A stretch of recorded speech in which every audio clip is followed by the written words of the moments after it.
చెయ్యి వేసి బొట్టు పెట్టినా, తాళి బొట్టు మెడను కట్టి బొట్టు పెట్టినా, తల మీద చెయ్యి వేసి బొట్టు పెట్టినా,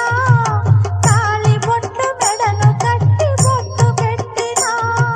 సన్ని కళ్ళు తొక్కినా సప్త పదులు మెట్టినా, సన్ని కళ్ళు తొక్కినా సప్త పదులు మెట్టినా, మనసు మనసు కలపడమే మంత్రం పరమార్థం. శ్రీరస్తు శుభమస్తు, శ్రీరస్తు శుభమస్తు, శ్రీకారం